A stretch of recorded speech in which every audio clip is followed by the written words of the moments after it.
اعوذ باللہ من الشیطان الرجیم بسم اللہ الرحمن الرحیم۔ آج سے ہم دوسرا چیپٹر سٹارٹ کریں گے، اسلامی تشخص۔ ایک مسلمان کی شخصیت کیسی ہونی چاہیے، ایک مسلمان کے نظریات کیسے ہونے چاہیے، عقائد کیسے ہونے چاہیے، یہ ہم نے پہلے چیپٹر کے اندر پڑھا، جس کو عقائد اسلام کہا جاتا ہے۔ اور ایک مسلمان کے اعمال کیسے ہونے چاہیے، اس کے اخلاق کیسے ہونے چاہیے، وہ کیسے نظر آنا چاہیے، تو سیکنڈ چیپٹر کے اندر ہمیں یہ پڑھایا جائے گا۔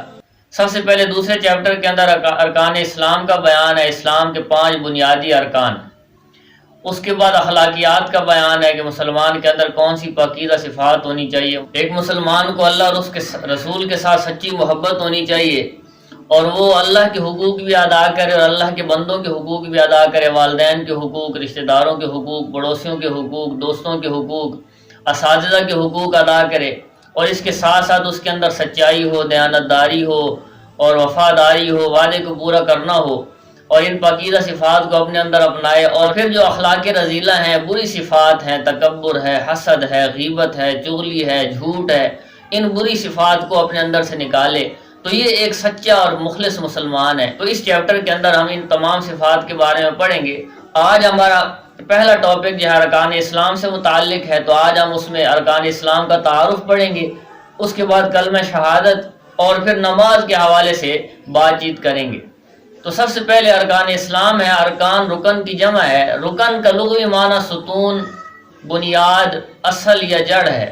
رکن کا اصطلاحی معنی قاموس الوحید کے اندر لکھا گیا ہے کہ ہر وہ چیز جو کسی کی اصل اور بنیاد ہو، کہ اگر وہ چیز ختم ہو جائے تو چیز بھی ختم ہو جائے۔ مثال کے طور پہ درخت کا جو ظاہر ہمیں نظر آتا ہے، اس میں اس کا تنا ہے، اس کے اوپر پتے ہوتے ہیں، شاخیں ہوتی ہیں، پھول اور پھل لگتے ہیں، لیکن اس کے نیچے جو ہمیں نظر نہیں آتی، اس کی جڑ ہوتی ہے، اس کو اس کی اصل اور بنیاد کہا جاتا ہے۔ اگر وہ جڑ ختم ہو جائے گی تو اوپر درخت بھی ختم ہو جائے گا۔ اسی طرح کسی بھی بڑی سے بڑی بلڈنگ کو بنانا ہو، عمارت بنانا ہو، جتنی مضبوط عمارت بنانی ہوگی اتنی اس کی بنیاد بھی مضبوط رکھنی ہوگی، اور اگر اس کی بنیاد ختم ہو جائے گی تو وہ عمارت بھی ڈھیر ہو جائے گی، ختم ہو جائے گی، گر جائے گی۔ تو اسی طرح اسلام کی بنیاد جو ہے، یہ 5 بنیادی ارکان اور اعمال بتائے گئے ہیں، جیسے صحیح حدیث کے اندر آتا ہے، بخاری اور مسلم کی حدیث ہے، عن ابن عمر رضی اللہ تعالی عنہما قال، حضرت عبداللہ بن عمر رضی اللہ تعالیٰ عنہ سے روایت ہے، وہ فرماتے ہیں، قال رسول اللہ صلی اللہ علیہ وسلم، کہ اللہ کے پیارے حبیب محمد عربی صلی اللہ علیہ وسلم نے ارشاد فرمایا کہ بنی الاسلام علی 5، اسلام کی بنیاد 5 چیزوں پر رکھی گئی ہے۔ شہادت اللہ الہ الا اللہ وان محمد الرسول اللہ، اس بات کی گواہی دینا کہ اللہ کے سوا کوئی عبادت کے لائق نہیں اور محمد صلی اللہ علیہ وسلم اللہ کے رسول ہیں۔ وَإِقَامِ الصَّلَاةِ، اور نماز قائم کرنا، وَإِيتَاءِ الزَّكَاةِ، اور زکوٰۃ ادا کرنا، وَالْحَجِّ، اور حج ادا کرنا، وَصَوْمِ رمضان، اور رمضان المبارک کے روزے رکھنا۔ رواہ البخاری و مسلم، اس حدیث کو امام بخاری اور امام مسلم نے روایت کیا ہے۔ تو گویا یہ حدیث جو ہے یہ متفق علیہ حدیث ہے۔ وہ حدیث جو صحیح بخاری اور صحیح مسلم میں آئے، اس حدیث کو متفق علیہ حدیث کہا جاتا ہے، کہ اس پر اتفاق کیا ہے امام بخاری اور امام مسلم نے۔ اس کے بعد مسلم شریف کی ایک اور حدیث ہے جس کو حدیث جبریل کہا جاتا ہے، بہت مشہور حدیث ہے۔ اس کے اندر جبریل امین علیہ السلام انسانی شکل میں رسول اللہ صلی اللہ علیہ وسلم کی بارگاہ میں تشریف لاتے ہیں، اور آپ علیہ السلام سے بہت سے سوالات کرتے ہیں۔ ان میں سے ایک سوال یہ بھی تھا کہ اخبرنی عن الاسلام، اے نبی صلی اللہ علیہ وسلم مجھے اسلام کے بارے میں بتائیے کہ اسلام کیا ہے۔ تو نبی کریم صلی اللہ علیہ وسلم نے ارشاد فرمایا کہ الاسلام ان تشہد ان لا الہ الا اللہ وان محمد الرسول اللہ، اسلام یہ ہے کہ تو اس بات کی گواہی دے کہ اللہ کے سوا کوئی معبود نہیں اور محمد صلی اللہ علیہ وسلم اللہ کے رسول ہیں، وتقیم الصلاۃ، اور تو نماز قائم کرے، وتؤتی الزکاۃ، اور تو زکوٰۃ ادا کرے، وتصوم رمضان، اور تو رمضان المبارک کے روزے رکھے، وتحج البیت ان استطاع الیہ سبیلا، اور تو اللہ کے گھر کا حج کرے اگر تو اس کی طاقت رکھتا ہے۔ تو اس حدیث مبارکہ کو حدیث جبریل کہا جاتا ہے۔ تو اس حدیث مبارکہ کے اندر بھی اسلام کے 5 بنیادی اعمال کا ذکر ہے۔ تو ان ارکان اسلام میں سب سے پہلا حکم جو ہے، سب سے پہلا رکن، وہ کلمہ شہادت ہے۔ پہلے چیپٹر کے اندر ہم نے توحید اور رسالت پڑھا، تو وہاں توحید سے مراد اپنے دل سے ایمان لانا اللہ کی وحدانیت پر، اللہ کے ایک ہونے پر، اور رسالت سے مراد انبیاء علیہ السلام کی نبوت پر ایمان لانا، رسول اللہ صلی اللہ علیہ وسلم کی نبوت پر ایمان لانا، یہ ایمان بالرسالت کہلاتا ہے۔ لیکن عقائد کا تعلق دل سے ہے، اور یہاں پہ جو کلمہ شہادت مراد ہے، یہاں اپنی زبان سے اس کا اظہار کرنا ہے، تو یہ زبان سے اظہار کرنا بھی فرض ہے۔ تو اس بات کی گواہی دینا کہ اللہ کے سوا کوئی معبود نہیں اور محمد صلی اللہ علیہ وسلم اللہ کے رسول ہیں، یہ فرض ہے، اس کو شہادت کہا جاتا ہے۔ شہادت کا تعلق ظاہر سے ہے، تو شہادت کا لغوی معنی گواہی دینا، اور شہادتین سے مراد دو گواہیاں ہیں، ایک اللہ کی وحدانیت کی گواہی، اللہ کی توحید کی گواہی، اور ایک رسول اللہ صلی اللہ علیہ وسلم کی رسالت گواہی، آپ کے نبی آخر الزمان ہونے کی گواہی۔ تو سب سے پہلے توحید کی گواہی ہے، تو توحید کی گواہی کے اندر دو چیزوں کا بیان ہے۔ سب سے پہلے لا الہ، یعنی کوئی معبود نہیں، کوئی الہ نہیں، کوئی عبادت کے لائق نہیں جس کی عبادت کی جائے، یعنی اللہ کے علاوہ جتنے باطل معبود ہیں ان سب کی نفی کر، اور اللہ کی ذات کا اس بات کرنا کہ اللہ ہی معبود ہے، اللہ کے ساتھ اس کے معبود ہونے میں، اس کے خدا اور رب ہونے کے اندر کوئی شریک نہیں ہے، وہ تنہا اور اکیلا ہے، یکتا ہے۔ اس کو توحید کہا جاتا ہے، لا الہ الا اللہ، کوئی معبود نہیں سوائے اللہ کے۔ اسی طرح رسالت کی گواہی ہے، تو رسالت کی گواہی کے اندر چار چیزیں ضروری ہیں، چار چیزوں پر ایمان لانا ضروری ہے۔ سب سے پہلے ان تمام باتوں کی تصدیق کرنا، ان کو سچ جاننا جو آپ علیہ السلام لے کر آئے۔ اس کے بعد آپ صلی اللہ علیہ وسلم کے لائے ہوئے احکامات کی پابندی کرنا، آپ کی تعلیمات کو ماننا، آپ کی اطاعت کرنا۔ اور تیسری چیز رسول اللہ صلی اللہ علیہ وسلم نے جن چیزوں سے منع کیا ہے، جن چیزوں کو حرام قرار دیا ہے، ناجائز قرار دیا، ان سے بچ جانا، اور اللہ کی بندگی، اللہ کی اطاعت، اللہ کے احکامات پر عمل رسول اللہ صلی اللہ علیہ وسلم کے طریقے کے مطابق کیا جائے گا، آپ کی سنت کے مطابق کیا جائے گا، تو اس کو ایمان بالرسالت کہا جاتا ہے، رسالت پر ایمان لانا، رسالت کی گواہی دینا۔ یہ شہادتین، اللہ کی توحید کی گواہی اور اللہ کے نبی کی رسالت کی گواہی ہم سے اس بات کا مطالبہ کرتی ہیں کہ صرف زبانی جمع خرچ نہ ہو، صرف زبانی ایمان لانا نہ ہو، بلکہ اللہ اور اس کے رسول کے احکامات کی پابندی ہو۔ آپ علیہ السلام جن تعلیمات کو لے کر آئے ہیں ان کو اپنی زندگی کے اندر ڈھالے اور ان کو اپنی زندگی کے اندر اپنائے، ان پر عمل کرے۔ یہی حقیقی اور سچا مسلمان ہے، مخلص مسلمان ہے، جو اللہ اور اس کے رسول کی اطاعت کرے، اللہ اور اس کے رسول کے احکامات کو مانے اور ان پر عمل کرے۔ جیسے کہ صحیح حدیث کے اندر آتا ہے، رسول اللہ صلی اللہ علیہ وسلم نے ارشاد فرمایا کہ لا یؤمن احدکم حتی یکون ہواہ تبعا لما جئت بہ۔ آپ علیہ السلام نے ارشاد فرمایا کہ تم میں سے کوئی شخص اس وقت تک مومن نہیں ہو سکتا، ایمان والا نہیں ہو سکتا، جب تک کہ اس کی خواہشات اس دین کے مطابق نہ ہو جائے جو میں لے کر آیا ہوں۔ اس کے بعد ارکان اسلام میں دوسرا رکن نماز ہے۔ نماز کو عربی کے اندر صلاۃ کہا جاتا ہے۔ صلاۃ کا لغوی معنی دعا مانگنا، رحمت بھیجنا، تسبیح کرنا۔ اصطلاحی معنوں میں نماز سے مراد وہ مخصوص عبادت ہے جو مخصوص اذکار اور شرائط کے ساتھ مخصوص اوقات میں ادا کی جاتی ہے۔ مخصوص عبادت سے مراد نماز ہے، اور مخصوص اذکار سے مراد قرآن کریم کی تلاوت اور وہ اذکار ہیں جو نماز کے اندر پڑھے جاتے ہیں، اور مخصوص اوقات سے مراد فجر، ظہر، عصر، مغرب اور عشاء کے اوقات ہیں جن اوقات کے اندر یہ نمازیں پڑھی جاتی ہیں۔ تو کچھ نماز کی شرائط ہیں اور کچھ نماز کے ارکان ہیں۔ نماز کی شرائط سے مراد وہ فرائض ہیں جو نماز سے پہلے کے ہیں۔ نماز شروع کرنے سے پہلے 7 چیزیں فرض ہیں: جگہ کا پاک ہونا، کپڑوں کا پاک ہونا، بدن کا پاک ہونا، سطر کا ڈھانپنا، وقت کا پہچاننا، قبلہ رخ ہونا اور نیت کرنا۔ اور نماز کے اندر 6 فرائض ہیں۔ سب سے پہلے تکبیر تحریمہ، اللہ اکبر کہنا، یہ فرض ہے۔ اس کے بعد قیام کرنا یعنی کھڑے ہونا فرض ہے۔ نمبر 3 قرات کرنا یعنی قرآن کریم کا پڑھنا، یہ فرض ہے۔ اس کے بعد رکوع کرنا فرض ہے، اور 2 سجدے کرنا، اور پھر آخری اتحیات کے اندر بیٹھنا فرض ہے۔ تو اللہ تعالیٰ نے قرآن کریم کے اندر جہاں کہیں بھی نماز کا ذکر کیا ہے تو اقیم الصلاۃ کا لفظ استعمال کیا ہے، نماز قائم کرو۔ وَيُقِيمُونَ الصَّلَاةَ، مومنین کی صفات بیان کی ہے، تو اللہ تعالیٰ نے فرمایا کہ وہ نماز کو قائم کرتے ہیں۔ تو ایک ہے نماز کا پڑھنا اور ایک ہے نماز کا قائم کرنا۔ تو نماز کا قائم کرنے سے مراد نماز کو اہتمام کے ساتھ، فرائض اور سنتوں کا خیال کرتے ہوئے اچھے طریقے سے دھیان اور توجہ کے ساتھ، وقت کی پابندی کے ساتھ نماز ادا کرنا جو ہے وہ اقامت الصلاۃ کہلاتا ہے۔ اور پھر نماز کا جو مقصود ہے وہ اللہ کی بندگی اختیار کرنا، اللہ کی اطاعت کرنا، اللہ کی نافرمانیوں سے اپنے آپ کو بچانا، اس پر عمل کیا جائے، نماز بھی پڑھی جائے اور نماز کے اوقات کے علاوہ اور برائیوں سے بچا جائے، جیسے کہ اللہ جل شانہ قرآن کریم میں فرما رہے ہیں کہ ان الصلاۃ تنہی عن الفحشاء والمنکر، کہ بے شک نماز بے حیائی اور برے کاموں سے روکتی ہے۔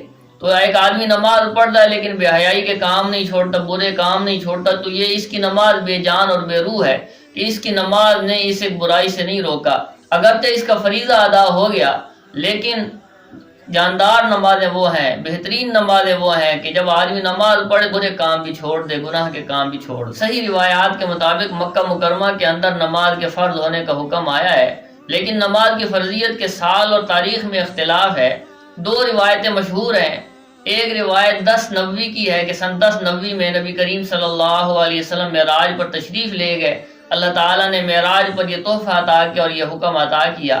اور دوسری روایت 12 نبوی کی ہے، نبوت کے 12ویں سال آپ علیہ السلام 27 رجب کو اللہ تعالیٰ نے آپ علیہ السلام کو معراج کروایا۔ تو آپ علیہ السلام جب معراج سے واپس تشریف لانے لگے تو اللہ جل شانہ نے نماز کا حکم فرمایا، تو 50 نمازوں کا حکم تھا۔ راستے میں موسیٰ علیہ السلام سے ملاقات ہوئی تو موسیٰ علیہ السلام نے عرض کیا کہ یا رسول اللہ، یہ 50 نمازیں ہیں، آپ کی امت نہیں پڑھے گی، آپ اللہ سے کم کروائیں۔ آپ علیہ السلام 9 مرتبہ اللہ کی بارگاہ میں تشریف لے گئے اور اللہ جل شانہ سے عرض کیا، تو ہر مرتبہ 5 نمازیں کم ہوتی رہیں، یہاں تک کہ 5 نمازیں باقی رہ گئیں۔ تو اب اللہ جل شانہ کی طرف سے حکم یہ ہے کہ تمام مسلمان دن کے اندر 5 نمازیں ادا کریں، 5 نمازیں پڑھنا فرض ہے۔ ہر عاقل اور بالغ مسلمان چاہے مرد ہو یا عورت ہو، اس پر دن میں 5 نمازیں پڑھنا فرض ہے، اور نماز کو نہ پڑھنے والا گناہگار اور فاسق ہے، نماز چھوڑ دینا کبیرہ گناہ ہے۔ اور نماز کا اگر کوئی انکار کرتا ہے کہ نماز اللہ کا حکم ہی نہیں ہے تو پھر وہ کافر ہو جاتا ہے، کیونکہ ضروریات دین میں سے کسی ایک چیز کا بھی انکار کرنے والا کافر ہو جاتا ہے۔ اللہ کے کسی ایک حکم کا بھی انکار نہیں کیا جا سکتا، انکار کرنے سے انسان اسلام سے نکل جاتا ہے، کافر ہو جاتا ہے۔ اب نماز کی اہمیت کا اندازہ ہمیں اس بات سے ہوتا ہے کہ قرآن کریم کے اندر تقریباً 300 سے زیادہ آیات کے اندر نماز کا ذکر ہے، اور 100 کے قریب آیات ایسی ہیں جس کے اندر اللہ تعالیٰ نے امر کا صیغہ استعمال کیا، ہمیں نماز پڑھنے کا حکم دیا ہے کہ نماز پڑھو، اقیموا الصلاۃ وآتوا الزکاۃ وارکعوا مع الراکعین، نماز پڑھو اور زکوٰۃ ادا کرو اور رکوع کرنے والوں کے ساتھ رکوع کرو۔ اسی طرح اللہ تعالیٰ نے سورہ طٰہٰ کے اندر نماز پڑھنے کا مقصد بیان کیا، اقیم الصلاۃ لذکری، کہ میری یاد کے لیے نماز قائم کرو۔ اسی طرح اللہ تعالیٰ نے ہمیں نمازوں کی حفاظت کرنے کا بھی حکم دیا، حافظوا علی الصلوات والصلاۃ الوسطیٰ، کہ نمازوں کی حفاظت کرو اور خاص طور پہ درمیانی نماز کی یعنی عصر کی نماز کی حفاظت کرو۔ واقیموا الصلاۃ وبشر المؤمنین، اور نماز قائم کرو اور ایمان والوں کو خوشخبری سنا دو۔ اسی طرح سورۃ النور کے اندر اللہ جل شانہ ارشاد فرماتے ہیں، واقیموا الصلاۃ، نماز قائم کرو، وآتوا الزکاۃ، زکوٰۃ ادا کرو، وآتیوا الرسول، اور اللہ کے رسول کی اطاعت کرو، لعلکم ترحمون، تاکہ تم پر رحم کیا جائے، اللہ کی مدد تمہارے ساتھ ہو جائے، دنیا اور آخرت کی کامیابیاں اللہ تعالیٰ تمہیں عطا کرے۔ اور اللہ تعالیٰ ارشاد فرما رہے ہیں، واقیموا الصلاۃ ولا تکونوا من المشرکین، اور نماز قائم کرو اور شرک کرنے والوں میں سے نہ ہو جاؤ۔ حدیث مبارکہ کے اندر نماز نہ پڑھنے پر بڑی وعیدیں آئی ہیں اور بڑے عذاب بتائے گئے ہیں۔ صحیح حدیث کے اندر آتا ہے، نبی کریم صلی اللہ علیہ وسلم نے ارشاد فرمایا کہ قیامت کے دن سب سے پہلے نماز کا حساب کیا جائے گا، جس کی نماز صحیح نکل آئی اس کے باقی اعمال بھی صحیح نکلیں، اور جس کی نماز خراب ہوگی اس کے باقی اعمال بھی خراب نکلیں گے۔ اسی طرح مسند احمد کی روایت ہے، آپ علیہ السلام نے ارشاد فرمایا کہ تم پر 5 نمازیں فرض کی گئی ہیں۔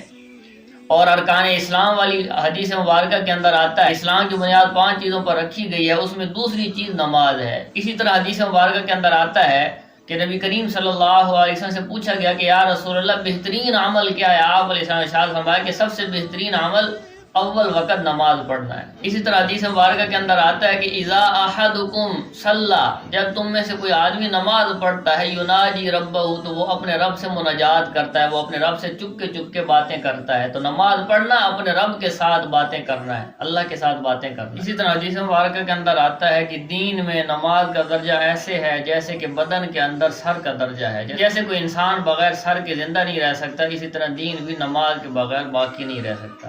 حدیث مبارکہ کے اندر آتا ہے کہ الصلاۃ عماد الدین، نماز دین کا ستون ہے، من اقامہا فقد اقام الدین، جس نے نماز کو قائم کیا اس نے دین کو قائم کیا، ومن ہدمہا فقد ہدم الدین، اور جس نے نماز کو چھوڑ دیا اس نے دین کو چھوڑ دیا۔ قرآن کریم کے اندر نماز نہ پڑھنے والوں کے لیے اور نماز میں سستی کرنے والوں کے لیے بڑی وعیدیں سنائی گئی ہیں۔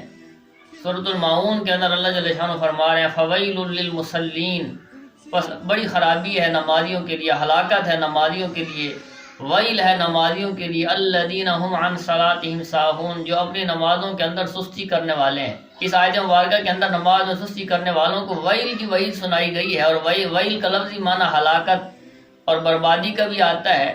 اور ویل جہنم کے اندر ایک گڑھے جہنم کی ایک وادی کا نام بھی ویل ہے، جس کے اندر بہت سخت سزائیں دی جائیں گی، بڑا سخت عذاب دیا جائے گا۔ اس کے بعد قرآن کریم نے ایک واقعہ بیان کیا ہے جو قرآن کریم کا سب سے مختصر اور لیکن سب سے دردناک، سب سے خوفناک، سب سے ہولناک واقعہ ہے کہ جنت والے جنت میں چلے جائیں گے اور جہنم والے جہنم میں چلے جائیں گے تو جنتی جہنمیوں سے باتیں کریں گے، درمیان میں کھڑکیاں ہوں گی، ایک دوسرے کو دیکھیں گے تو جنتی جہنمیوں سے پوچھیں گے کہ ما سلککم فی سقر، کہ تمہیں جہنم میں کیا چیز لے آئی؟ تو جہنمی خود جواب دیں گے اور جنتیوں کو بتائیں گے کہ لم نکو من المصلین، ہم نماز نہ پڑھتے تھے، نماز کا نہ پڑھنا ہمیں جہنم میں لے آیا۔